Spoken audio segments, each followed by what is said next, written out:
My dear brothers and sisters in Jesus Christ, according to Jewish tradition, wine is really essential for a wedding feast. Without wine, said the rabbis, there is no joy. The joy of a wedding feast is not complete at all without the presence of wine. As we know, in the East, hospitality is considered a sacred duty. So, the failure of providing wine in a wedding feast is really a terrible shame for the host family, the bridegroom, and the bride indeed. However, it is really interesting that the Gospel of St. John tells us a story of a wedding feast that happened in Cana of Galilee more than 2,000 years ago. This wedding feast ran out of wine. It is more interesting that Mother Mary and Jesus attended this wedding feast.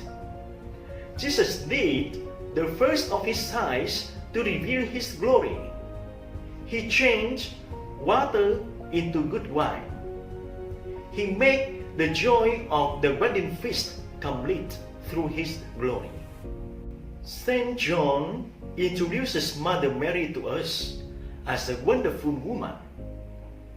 Although she was an invited guest, she was actively working, helping, and serving in the kitchen. That's why she was able to discover that the host family had no wine. With her strong faith and full trust in her Son, Jesus Christ, she immediately informed Jesus the situation, that they have no wine. And she told the people around to do whatever Jesus requested. What happened next? Jesus told the people around to fill 6 stone water pots with water. The people did so. Miraculously, water became good wine.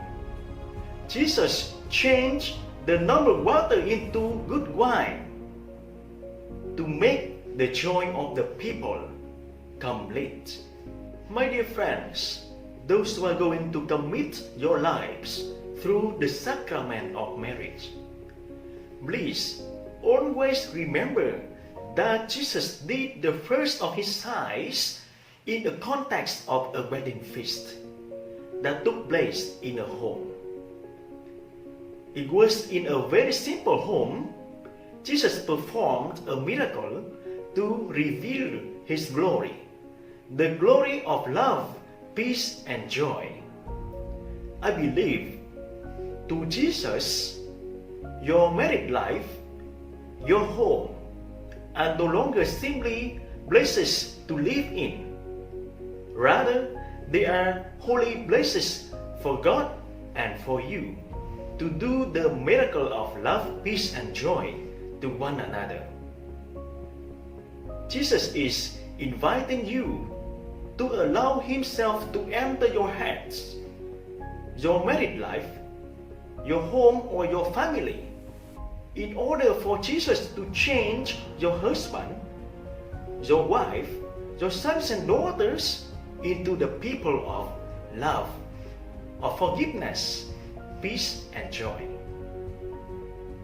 Let us allow him to change our life into the wine of love, into the wine of sympathy, into the wine of self-giving, as you are going to live in married life, as you are going to embrace the sacrament of marriage. Furthermore, according to the Jews, 7 is a complete and perfect number.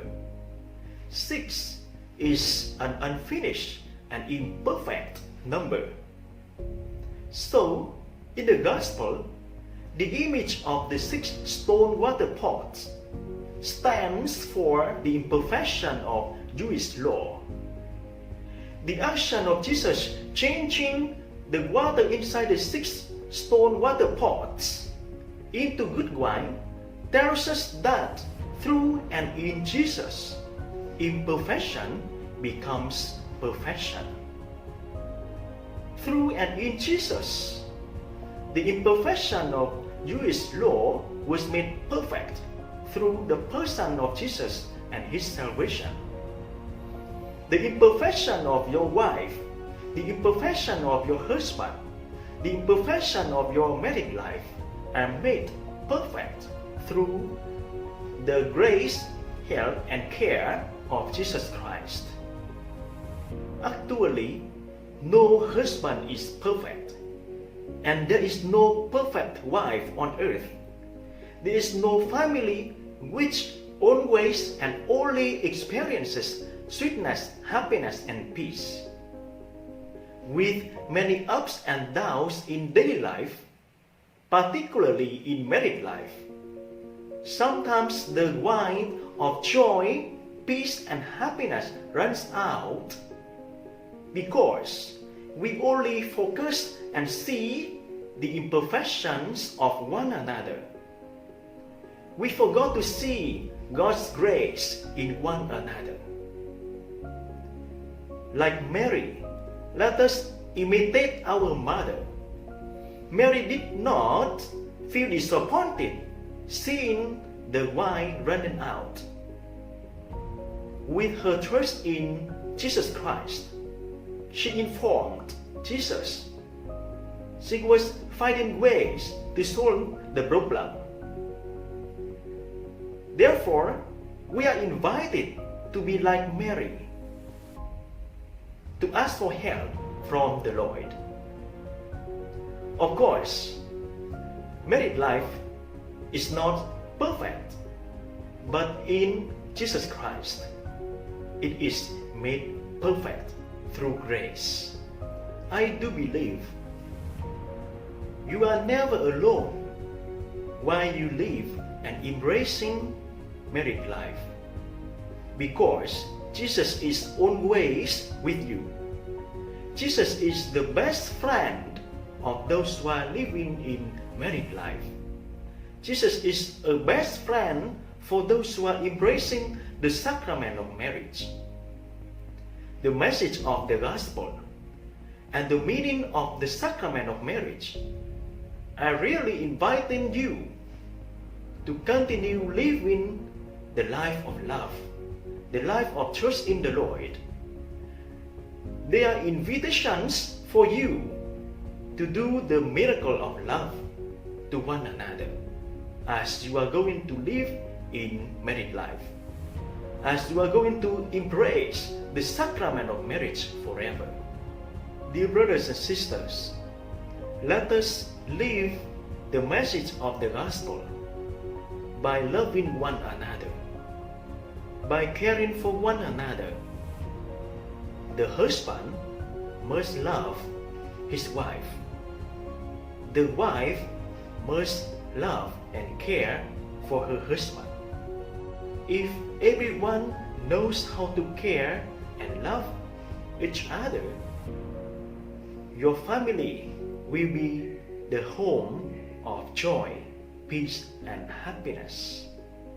Your family will be the house of miracles. Let us, together with Jesus Christ, do the miracles of love, peace, and joy to one another in married life, in the society, and in the church. I believe with God's grace, this message of the gospel will be actualized in your married life. Thank you very much. God bless.